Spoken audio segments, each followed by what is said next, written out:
అందరికీ నమస్కారం. Welcome to మనం టీవీ. నేను మీ పవన్ బెస్వడ. జమ్మూ కాశ్మీర్ పహల్గాంలో జరిగినటువంటి ఉగ్ర చర్యకు ప్రతీకార చర్యగా భారత్ ఎలాంటి అడుగు వేయబోతుంది అని భారతదేశమే కాకుండా ప్రపంచవ్యాప్తంగా ఉత్కంఠ నెలకొంది. ఈ నేపథ్యంలో మరి మోడీ సర్కార్ ఎలాంటి చర్యలు చేపట్టబోతుంది? ఇప్పటికే దేశవ్యాప్తంగా మృతుల కుటుంబాలకు నివాళులర్పిస్తున్నారు. వి వాంట్ రివెంజ్ అనే ఒక నినాదం వినపడుతుంది. మరి భారత చర్యలు ఏ విధంగా ఉండబోతాయి, నెక్స్ట్ స్టెప్ ఏంటి అనే దాని గురించి విశ్లేషణ తీసుకుందాం. మనతో పాటు అందుబాటులో ఉన్నారు రిటైర్డ్ కల్నల్ అర్జున గారు. సార్ నమస్తే. ఇండియా వ్యాప్తంగా వి వాంట్ రివెంజ్ అనే ఒక నినాదం వినపడతా ఉంది. ఇండియా తరఫు నుంచి ఇప్పటికే పాకిస్తాన్కు సింధు జలాలు కావచ్చు, లేదంటే దౌత్య సంబంధాలు కావచ్చు, వీటన్నిటిని రద్దు చేసుకుంది ఇండియా. అఫీషియల్ గా ప్రకటన వచ్చింది. ఇంకా నెక్స్ట్ స్టెప్ గా సర్జికల్ స్ట్రైక్స్ అనే ఒక నినాదం వినపడతా ఉంది. ఎలాంటి చర్యలు తీసుకుంటే బాగుంటుందంటారు? మీ దృష్టిలో దీనిపైన ఇండియా ఎలాంటి చర్య, నెక్స్ట్ స్టెప్ ఎలా ఉండబోతుందండి? సో ముందుగా మనం టీవీ స్టాఫ్ అందరికీ నా నమస్కారం అండి. మరి ప్రేక్షకులందరికీ, మనం టీవీ ప్రేక్షకులందరికీ నా నమస్కారం అండి. మనము యాక్చువల్లీ ఏప్రిల్ 22 జరిగిన సంఘటన చాలా రాష్ట్రీయత్వం, క్రూరత్వము, క్షమించరాని కాబట్టి నేరం వాళ్ళు చేశారు. ఎవరు? టెర్రరిస్టులు వాళ్ళు వచ్చి ఒక ఆర్మీ యూనిఫామ్ వేసుకొని వచ్చి మన వాళ్ళందరి అది అడిగి తెలుసుకొని వీళ్ళు హిందువులా లేకపోతే వేరే మతం వాళ్ళని తెలుసుకొని వాళ్ళు చాలా క్రూరంగా చంపబడ్డారు. మొత్తానికి ఒక 30 దాకా చంపబడ్డారని చెప్పేసి మా ఇంటికి. ఇందులో ఇద్దరు వచ్చి ఒక IB officer, Indian intelligence bureau officer ఒకతను, లెఫ్టినెంట్ నేవల్ ఆఫీసర్ వచ్చి ఒకతను, మిగతా వాళ్ళంతా సివిలియన్స్ అండి. ఒక ఇద్దరు ఫారెనర్స్ కూడా ఉన్నారు అందులో. సో వీళ్ళంతా చంపబడ్డారు అంటే దానికి కారణం ఇప్పుడు ఇంకొక మెయిన్ ఇంపార్టెంట్ విషయం అంటే వైస్ ప్రెసిడెంట్ ఆఫ్ యుఎస్ఏ అతని భార్య, అతని పిల్లలతో పాటు ఇక్కడ బస చేసి ఉన్నారు మన ఇండియాలో. ప్రపంచానికి మెసేజ్ ఏం పంపారంటే వాళ్ళు ఈ దుర్ఘటనతోటి మేము ఇండియాలో ఎవరున్నా ఎలాగున్నా మేము వచ్చి ఎలాంటి సంఘటన, ఎలాంటి దుర్మరణానికైనా మేము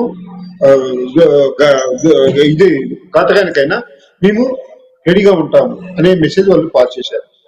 చలో ఇవన్నీ పోతే మనకు యాక్చువల్లీ ఇలాంటి సంఘటన ముందుగా జరిగింది. ఇలాంటి సంఘటన మనకు 14 ఫిబ్రవరి 2019 జరిగింది, పుల్వామాలో జరిగింది. అక్కడ ఒక 40 మంది సిఆర్పిఎఫ్ జవాన్లు వచ్చి వాళ్ళు చంపబడ్డారు. అక్కడ సూసైడ్ బాంబర్ తోటి చంపబడ్డారు. అప్పుడు వచ్చి మనకు సర్జికల్ స్ట్రైక్ చేయించి అక్కడ వచ్చి ఇది జరిగిన సంఘటన. సర్జికల్ స్ట్రైక్ ద్వారా మన వాళ్ళు అక్కడికి పోయి వాళ్ళ ఉండే స్థావరాలను, టెర్రరిజం ఉండే స్థావరాలను వాళ్ళు వచ్చి చంపబడ్డారు వాళ్ళు. ఓకే, సో ఇప్పుడు జరిగిన సంఘటనకి ప్రతీకారం అంటే ఏంటంటే సర్జికల్ స్ట్రైక్ ఈజ్ నాట్ ప్రతీకారం. మనం చేయవలసిందంటూ ముందుకేమంటే ఒక హైయర్ లెవెల్లో చర్చ అంటే ఎలాగా? ప్రధానమంత్రి లెవెల్లో చర్చ తీసుకుని పోవాలి. వాళ్ళ ప్రధానమంత్రి దగ్గర, పాకిస్తాన్ ప్రధానమంత్రి దగ్గర మరి ఇది క్లియర్ కట్. ఇది పాకిస్తాన్ వాళ్ళు చేయించిన దుర్ఘటన అని చెప్పేసి అందరికీ తెలుసు ఇది. ఓకే, వాళ్ళు టెర్రరిజం వాళ్ళు ఫామ్ చేసి మన మీద ఉసుగొలుపారు వాళ్ళు. వాళ్ళకి ప్రాబ్లం ఏమంటే 65 వార్లో కూడా వాళ్ళు ఓడిపోయారు. 71 వార్లో కూడా ఓడిపోయారు. ఈస్ట్ పాకిస్తాన్ వచ్చి మనం వేర్పరిచి దాన్ని బంగ్లాదేశ్ నామకరణం చేశామని, వాళ్ళకి వచ్చి ఒక స్వేచ్ఛ ఇచ్చామని. ఓకే, సో ఇదంతా జరిగిన తర్వాత వాళ్ళు మన మీద కక్షగా ఉంది. వాళ్ళు చైనా సపోర్ట్ తీసుకుంటారు, ఇంతకుముందు యుఎస్ఏ సపోర్ట్ ఉండేది వాళ్ళకి. ఇవన్నీ ఉన్నా కానీ వాళ్ళు వచ్చి వాళ్ళు సక్సెస్ కావడం లేదు. మనతో పాటు మనం ఎన్ని యుద్ధాలు చేసినా మనతో జయించలేకపోతున్నారు వాళ్ళు. ఎందుకంటే మన సైనిక బలం చాలా స్ట్రాంగ్ గా ఉంది. ఓకే, ఇప్పుడు ప్రస్తుతానికి ఉన్న సమస్యల్లో మనకు ఒకటే ఒక దారి అంటే 3 దారులు ఉన్నాయి మనకు. ఒకటి ప్రైమ్ మినిస్టర్ లెవెల్లో చర్చ ఇది జరగాలి. ఇలాంటి మానుకుంటారా లేదా, వాళ్ళకి కావాల్సిన డిమాండ్ ఏంటి? మామూలు ప్రపంచవ్యాప్తంగా చూసుకుంటే, సైనిక బలంలో చూసుకుంటే ఇప్పుడు ఇండియా 4వ స్థానంలో ఉందనే ఒక వార్త ఉంది. సో ఈ నేపథ్యంలో ఒకవేళ యుద్ధం అంటూ వస్తే పాకిస్తాన్ బలం ఏంటి, ఇండియా బలం ఏంటి సార్? ఒకసారి మీరు మీ మాటలు చెప్తారా? యుద్ధం అనేది let me complete first. Actually యుద్ధం అనే మాట చాలా దూరం అండి. నేను 3 పాయింట్లు చెప్తున్నాను, 3 సలహాలు. ఒకటి వచ్చి హైయర్ లెవెల్లో చర్చ జరగాలి. 2 వచ్చి యూనియన్ అప్రోచ్ చేయాలి, యునైటెడ్ నేషన్స్ ఆఫ్ ఆర్గనైజేషన్ నుంచి అప్రోచ్ చేయాలి, వాళ్ళని కన్సల్ట్ చేసి ఇలాగ ప్రాబ్లం ఉంది, మీరు మధ్యవర్తిగా ఉండి ఈ ప్రాబ్లం వచ్చి సొల్యూషన్ తీయండి. అలా లేదు అంటే సపోజ్ ఈ రెండు కారణాలు, ఈ రెండు ఆప్షన్లు కాకపోతే మనకు దూరం అయితే third option is to declare the war. Pakistan బలగం, సైనిక బలము ఎంత ఉందో దానికి మూడు రెట్లు ఎక్కువ బలం మన దగ్గర ఉందండి. ఓకే, సైనిక బలమైనా కానీ, వైమానిక బలమైనా కానీ, లేక ఇదైనా కానీ, వాట్స్ కాల్డ్ వెపన్స్ బలగం కానీ అన్నిట్లో మనం ముందే ఉన్నాం. దాని గురించి భయపడాల్సిన పని ఏం లేదు. ఇవాళ వారు డిక్లేర్ ఏంటంటే మనం ఖచ్చితంగా గెలిచేది మనమే, ఇండియానే గెలుస్తుంది, ఇందులో ఎటువంటి డౌట్ లేదు. ఓకే, సో దానికి వాళ్ళు కూడా భయపడుతున్నారు. అందుకే సపోర్ట్ వచ్చి చైనా, ఒకప్పుడు చైనా సపోర్ట్ తీసుకుంటారు, పార్షియలీ కాకపోతే రష్యా సపోర్ట్ కూడా ఇస్తుంది. ఓకే, పార్షియలీ ఆఫ్ఘనిస్తాన్ సపోర్ట్ ఇస్తుంది. ఇవన్నీ ఉన్నాయి సపోర్ట్ వాళ్ళకి. ఇంత సపోర్ట్ ఉన్న వాళ్ళు ముందుకు రావడం లేదు యుద్ధం చేయడానికి. 370 ఆర్టికల్ డిస్మిస్ అయిన తర్వాత ఇక్కడ జమ్మూ కాశ్మీర్లో ఉన్నటువంటి ఆ స్థానికులు ఎవరైతే ఉన్నారో వారు ఇండియాలో ఉండడం కోసమే ఎక్కువ ఇష్టం చూపారని ఉంది. కానీ ఇప్పుడు ఈ 5గురు మన బోర్డర్ దాటి లోపలికి ప్రవేశించడానికి ఎవరు సహకారం అందించుంటారు? ఇది ఎవరి ఫెయిల్యూర్ గా చూడాలి సార్? ఎందుకంటే కొంతమంది ఇక్కడ ఇంటెలిజెన్స్ ఫెయిల్యూర్ అని చెప్పేసి కొంతమంది విమర్శిస్తా ఉన్నారు. మరి నేపథ్యంలో దీన్ని ఏ ఫెయిల్యూర్ గా చూడొచ్చు అంటారు? చూడండి, భద్రతా దళాలు ఎస్పెషల్లీ బార్డర్ సెక్యూరిటీ నిర్వహించేది మాక్సిమం వచ్చి ఆర్మీ వాళ్ళే నిర్వహిస్తారు. కొన్ని ప్రదేశాల్లో ప్లెయిన్ ఏరియాల్లో వచ్చి బిఎస్ఎఫ్ వాళ్ళు కూడా ఉంటారు, బార్డర్ సెక్యూరిటీ ఫోర్స్ అని చెప్పేసి. కానీ ఇక్కడ నార్త్ ఎక్స్ట్రీమ్ నార్త్ వచ్చి మేమే చూసేది ఆర్మీ వాళ్ళని చూస్తాము, అండ్ ఈస్టర్న్ సెక్టర్ లో వచ్చి కూడా మేమే చూస్తాం మాక్సిమం. కొన్ని ప్రదేశాల్లో ప్లెయిన్ ఏరియాలో ఎక్కడైతే కొండలు లేవు, ఎక్కడైతే కాబట్టి ఐస్ హిమం లేదు, ఆ ప్రాంతాల్లో వచ్చి కేవలం హిమం ఉండే చోట, అంటే హిమాలయ పర్వతాలు ఉన్న చోట, ప్లస్ ఎక్కువ కొండ ప్రాంతాలు ఉన్న చోట ఓన్లీ సైనిక దళం మనం వచ్చి 3 భాగాలు విభజించాం, south glacier, north glacier and central glacier అని చెప్పేసి. ఓకే, ఈ గ్లేజియర్ లో మొత్తం ఉండేది ఆర్మీ వాళ్ళే ఉంటారు. ఆర్మీ వాళ్ళు తప్పిస్తే వేరే ఎవరు ఉండరు. ప్లెయిన్ ఏరియా లైక్ కాకపోతే రాజస్థాన్, వాట్స్ కాల్డ్ పంజాబ్, అలాంటి ఏరియాలో బిఎస్ఎఫ్ మ్యాక్సిమం చూస్తూ ఉంటారు. అఫ్ కోర్స్ మేము కూడా ఉంటాం అక్కడ. కానీ వాళ్ళు ఎక్కువగా, ఎందుకంటే అంత సైనిక బలం ప్రతి ఒక్క చోట మనం సైనిక దళాలని పెడితే మనకు కొంచెం వీక్ అయిపోతాం. అందుకని చెప్పి వాళ్ళు కూడా బిఎస్ఎఫ్ వాళ్ళు చూస్తారు. ఇప్పుడు ప్రశ్న, మీరు అడిగిన ప్రశ్న వచ్చి ఎక్కడి నుంచి వచ్చారని చెప్పేసి, వాళ్ళు రావడానికి ఎలాగైనా వస్తారండి.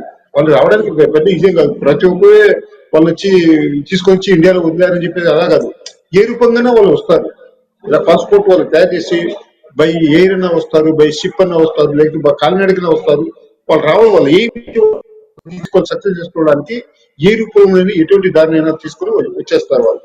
ఒక రిటైర్డ్ కల్నల్ గా మీ సమాధానం మాకు చాలా ముఖ్యమైనది. ఎందుకంటే గతంలో మీరు అక్కడ పనిచేసినప్పుడు జమ్మూ కాశ్మీర్ ప్రజల మనోభావాలు ఏ విధంగా ఉండేవి, అప్పటికి ఇప్పుడు జమ్మూ కాశ్మీర్ ప్రజల మధ్య ఏం మారింది సార్? ఆ చేంజ్ ఏం వచ్చింది అనుకుంటున్నారు? అప్పటికి ఇప్పటికి 370 ఆర్టికల్ పెట్టారండి.